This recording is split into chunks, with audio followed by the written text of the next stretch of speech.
Well, the next one is the good news. We really don't do much by hands. We use either Maple or MATLAB to solve it. Well, I just have to tell you how do you interpret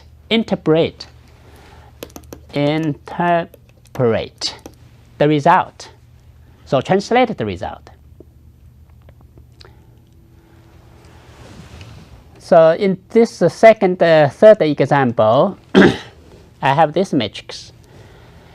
It's a little harder because of 3 by 3. I just solved the 2 by 2, right? And I have the initial condition, no initial condition, but the non-homogeneous term here.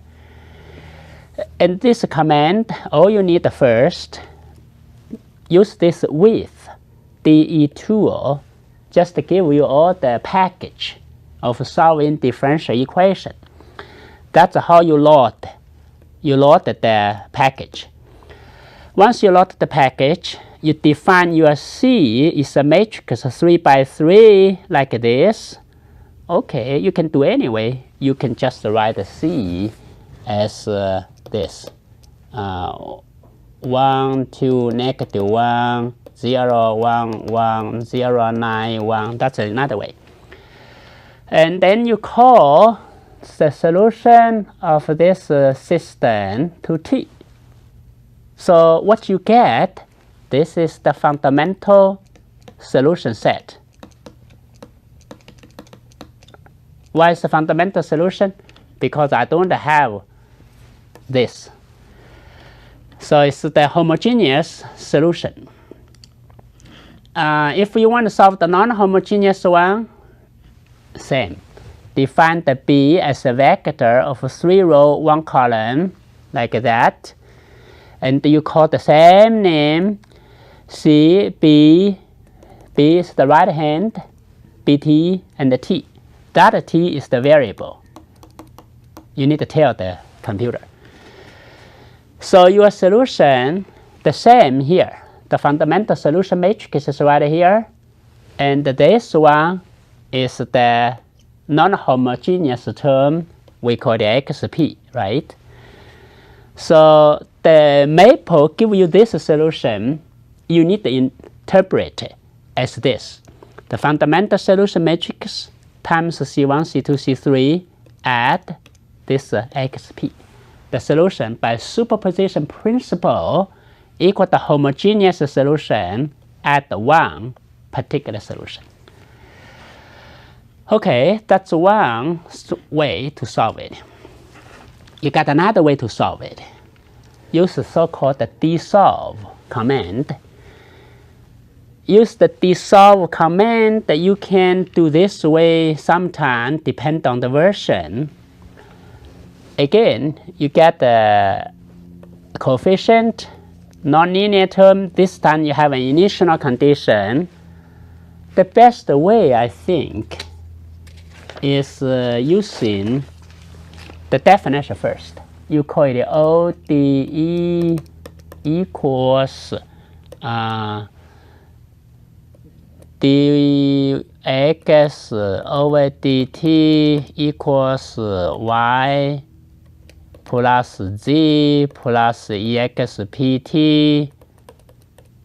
and then dy dt, now you write it down this way, equals x plus z plus, you write down those, and then you define the initial condition equals this, x0 equal negative 1, y0 equal 4, z0 equal 0, and then you call this command dissolve ODE initial condition. That's it. Then you're going to get this solution. That's the end result, because you have the initial condition, you figured out C1, C2, C3, and here is a 3 by 1 vector. That's the solution. Immediately you get. I just rewrite this into the conventional mathematics form. E to t, negative t, e to the negative t, and you can find all the rest. Anyway, you got all the knowledge to solve the inhomogeneous linear system equation when the coefficients are constants. But in the real world, if it's not a constant, I wouldn't do it by hand. I do the numerical solution. MATLAB is one of the best tools anyway. In the MATLAB, they usually have two different algorithms. Your Stellar uses the same algorithm.